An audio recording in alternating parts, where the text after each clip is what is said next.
Türkmenistanda koronavirusa yoluyanların ve ondan helak bolyanların sany görnetin köpelýär. Ýurdun dürli künjeginde keselhanalar ve etraplar karantina yapylýar. Aşgabatda nätaglardan dolan keselhanalar syrkowlaryň köpüsini kabul etmekden ýüzegirýär. Bu habarlaryň arasynda Lewapda virusa yoluganlaryň saglyk bejergisinde oňy netije berýändigi aýdylýan dermanlar gytalýar. Döwlet dermanhanalarynda tapdyrmaýan bu dermanlar Garabadarda adaty bahasyndan tas 10 esse gymmada satylýar. Bu ýagdaýlar barada Adatlyk radiosynyň Aşgabatdaky we Lewapdaky habarçylary maglumat berýärler. Paýtagtdaky habarçymyz şu günler Aşgabatyň bulan bujorlukdadygyny aýdyp, şäheriň tas ähli keselhanalarynyň näsaglardan doldygyny we ölýänleriň hem köpdügini belleýär. Ozalky Gyzylhaç keselhanasynda hassalary geçelgelerde yerleşdirýärler. Köp näsaglar hassahana kabul edilmän, olara öýlerinde bejergi almak maslahat berilýär diýip Aşgabatly ýaşaýjylaryň biri 19 awgustda habarçymyza gurrun berdi. Onuň sözlerine görä virus bilen keselleýänleriň arasynda ähli ýaşdaky adamlar, şol sanda ozal vaksina tanjymyny etdirenler hem bar. 30-njy etrapçada näsaglar has köp. Bu habarlaryň arasynda Lewapda virusa yoluganlaryň saglyk bejergisinde oňy netije berýändigi aýdylýan dermanlar gytalýar. Lewapdaky habarçymyzyň maglumatyna görä yerli lukmanlar koronavirusa yolugan raýatlaryň saglyk bejergisinde remdesivir, ergoferon, sink, giparin, azitromisin we arbidol ýaly dermanlardan peýdalanýarlar. Häzirki wagtda bu dermanlar Türkmenabad şäheriniň we Farab çärjüw etraplarynyň hassahanalarynda we döwlet dermanhanalarynda düýbünden diýen ýaly tapdyrmaýar. Şol bir wagtda olary derman sewdasyny edýän habarçymyzyň sözlerine görä hususy taraplaryň elinde ýa-da Garabadarda adaty bahasyndan tas 10 esse gymmada satyn alyp bolýar. Häzir Türkmenabad şäherindäki we Farab etrafyndaky Garabadarda remdesivir dermanynyň bir gutusy adyndan 2000 manada satylýar. Bu dollaryň resmi kursunda 570 Garabadar narhynda 58 dollara deňdir.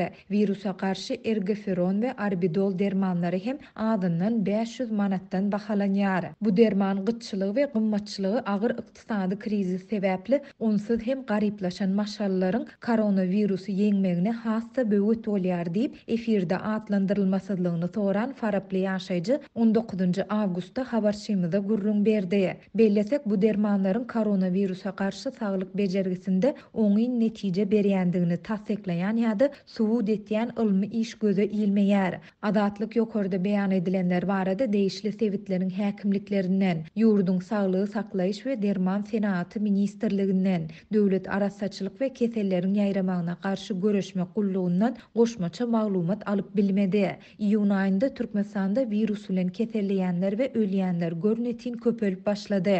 Şondan bäri Aşgabatda, Lewapda we Marda bir näçe keselhana, etrap we owa karantina yapyldy. Bu habarlaryň arasynda Türkmen häkimetleri mart aýynda gowşadylan virusa karşı ätiýaşlyk çärelerini gaýtadan güýçlendirip, ilata köpçüliklerini tanjym edip başlasalar-da pandemiýanyň başyndan bäri ýurdun çäklerinde COVID-19'un ýokdugyny tekrarlap gelýärler. 6 awgustda Germaniýa dünýäde Türkmenistany COVID-19 ýokuşmalary bilen bagly ýokary töwekkelçilikli ýurtlaryň hataryna goşan bilinýän ilkinji ýurt bolup, öz raýatlaryna Türkmenistana zerur bolmadyk syýahatçylyk saparlaryny amala aşyrmazlygy duýdurdy.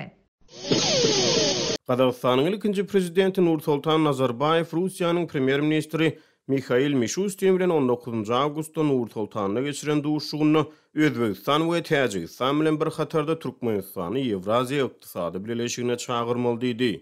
Bu barada Rus hökümetiniň resmi web-saýty habar berýär. Ewraziýa ykdysady birleşiginiň agdalaryny köpetmek arkaly onu güýçlendirmeli. Özbegistan we Täjikistan Ewraziýa ykdysady birleşiginde bolmaly. Türkmenistan bilen hem işleşmeli. Men bunu mundama aýdyp gelýär diýip Nazarbayew aýtdy. Türkmen resmileri Ewraziýa ykdysady birleşigine agda ýurtlar bilen gatnaşyklary ösdürmäge istek bildirýänliklerini aýdýarlar. Vice-premier Serdar Berdimuhammedow Ewraziýa ykdysady birleşigine agda ýurtlaryň hökümet başlyklarynyň 29-30 aprelde Kazanda geçirilen duşugyň neden çykyşyna Türkmenistanyň birleşigi agda ýurtlar bilen gatnaşyklary ösürmäge isleg bildirýändigini ma'lum etdi. Türkmen wekiliýeti bu duşuşyga syn çökmünde gatnaşdy. Biziň ýurdumyzyň ykdysady hyzmatdaşlyk boýunça öz hyzmatdaşlaryny hödürlemäge zady bar diýip Berdi Muhammedow aýtdy. Türkmenistan Ewraziýa ykdysady birleşiginiň agzasy säliýany bileşik bilen Türkmenistanyň arasyndaky ýygjanlaşýan gatnaşyklary taraplaryň arasyndaky import-eksport sanlaryny görmek bolýar. Bileşigiň hasabatyna görä Türkmenistan geçen ýylyň ikinji ýarymyna bileşigi agza ýurtlardan import edýän haritlarynyň hususan yer almanyň, buğdaýyň, şekeriň we günebakar ýagynyň mösperini odalyk ýyllar bilen deňeşdirilene epesli ýokurlandyrdy. Muňa garamazdan Merkezi Aziýa boýunça ekspert Bruce Panier'in pikiriçe Türkmenistanyň häzirki şertlerini ýurdun ykdysady bileşigi agza bolmak mümkinçiligi ýawgorly. Sebäbi bileşigi agza bolmak Türkmenistanyň ykdysady we sowda gatnaşyklaryny açaçanlygy we aýdynlygy talap eder. Bu hem Türkmen hökümetiniň iş ýörediş tilsimine gabat gelmeýär. For Turkmenistan, I just don't see how that's really going to work because, especially the way Turkmenistan keeps books and runs its economy. Men Türkmenistanyň bileşigi nädip agza boljakdygyny göz ýetirip bilmeýärin. Hususan bu Türkmenistanyň hasap hisip işleriniň tertibi, ykdysadyýety dolandyryş tilsimleri babatyna şeýledir. Türkmenistan özüniň maliýe işleri babatyna juda açyk we açaçan bolmaly bolar.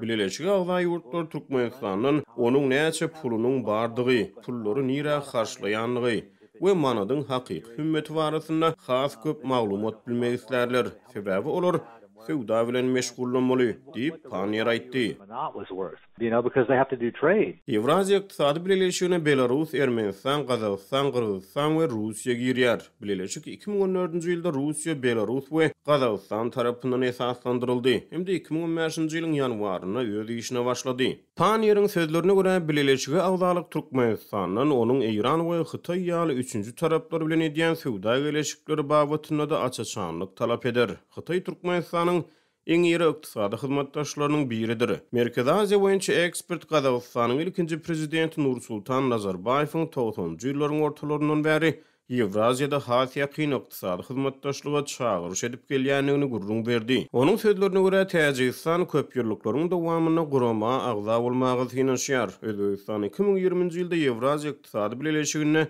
Finç agza statusyny eýe boldy. Hökümetçi Türkmen portalyna.com neşri Nazarbaýewiň Mishustin bilen geçiren duşu hemde onuň Türkmenistan bilen ykdysady bileşigiň arasyndaky gatnaşyklary ösdürmek çagyryşlary barada 19 awgustda habar çap etdi. Ýönen neşri näme üçindir bu habary soňra pozdy. Bu aralykda Aziya Plus Täjik neşriniň habaryna görä Türkmenistanyň prezidenti Gurbanuly Berdimuhammedowyň 16-17 sentýabrda Şanxay hyzmatdaşlyk guramasyna hemde kollektiv howpsuzlyk şertnamaty guramasyna agza ýurtlaryň döwlet başlyklarynyň duşanbede geçiriljek bilelikdäki sammitine gatnaşmagyna garaşlýar. Berdimuhammedow mundan öňe 2007 we 2016-njy ýyllarda Şanxay hyzmatdaşlyk guramasynyň sammitine gatnaşdy. Türkmenistan şu wagt içinde kollektiv howpsuzlyk şertnamaty guramasynyň sammitlerine döwlet başlyklary derejesinde gatnaşmady. Ekspertlere görä Hytaý Şanxay hyzmatdaşlyk guramasyna, Russiýa bolsa Ewraziýa ykdysady bileşigine hemde kollektiv howpsuzlyk şertnamaty guramasyna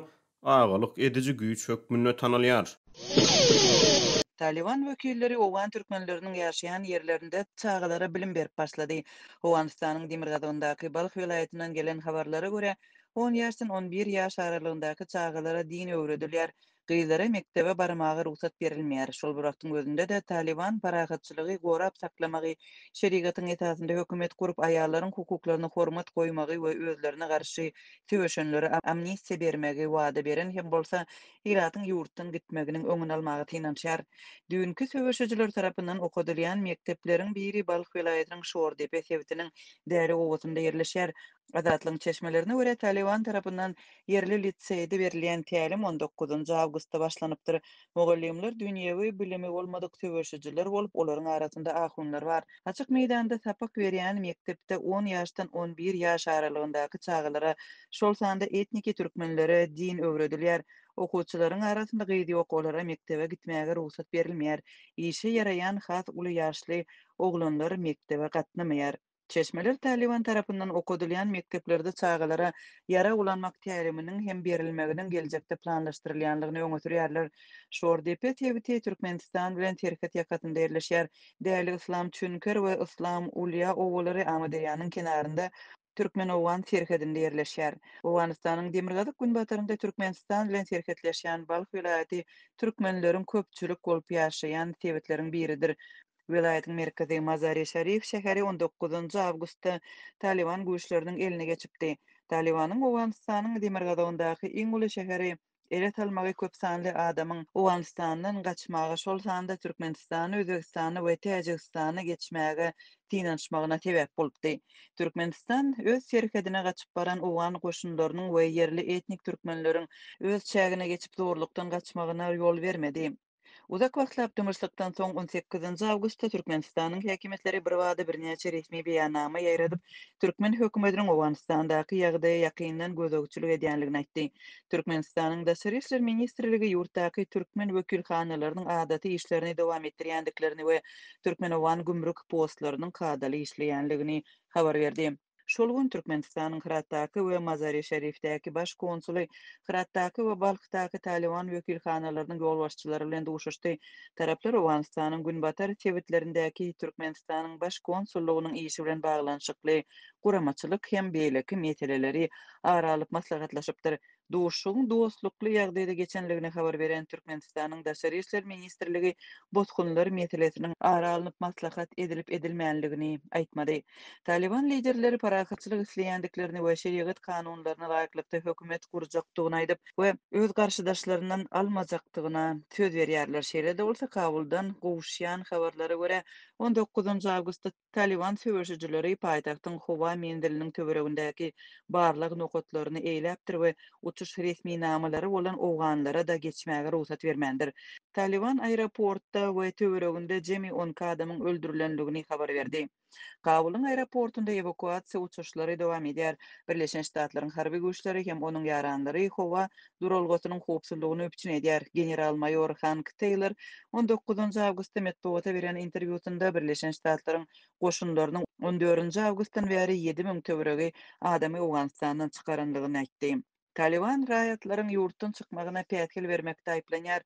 Hereketiň ýolbaşçylary ýurtdan çykmagyň ýeketäk ýoly bolan Kabul'un aeroportuna barýan ýollary petiklemekden başga da imamlary adamlary Owganystandan çykmazlyga yrmaga çagyrýar. Penşenbe güni Kabul'un köçeleri umuman asuda boldy. Ýaragly söwüşçiler piýada ýürep we awtologlarda aýlanyp köçelere gözegçilik etdiler. Dukanlar we kärhanalar işe başladylar. Banklar we döwlet edaralary ýapyklygyna galýar. 19 awgustda Owganystanyň garaşsyzlyk güni birnäçe şäherde Talibanyň dolandyrşyna garşy ýygyderli protestler dowam etdi. Talibanyň parakatçylygy taklamak wadalarynyň tersine söwüşçiler demonstrantlara garşy güýç ulandy. Birnäçe adam pidaty we zorluk barada habar berildi. 20 awgustda Talibanyň Birleşen Ştatlar we NATO kömek beren Owgan ýaşaýjylaryny gözlemek işini güýçlendirenligi habar berildi. Bu arada Birleşen Milletler guramasy üçin taýýarlanan dokumentde aýdylandygyny New York Times we BBC habar berdi. Neşirlerin ýazyrşy Talibanyň elinde Amerikanlary bilen hyzmatdaşlyk eden adamlaryň sanawlary bar we olar şol adamlary sorak etmek we jazalandyrmak isleýärler. Eger gözlenýän adamlar tapylmasa, onuň başga agzalaryny öldürmek ýa-da tutsak etmek bilen haýbat atylýar.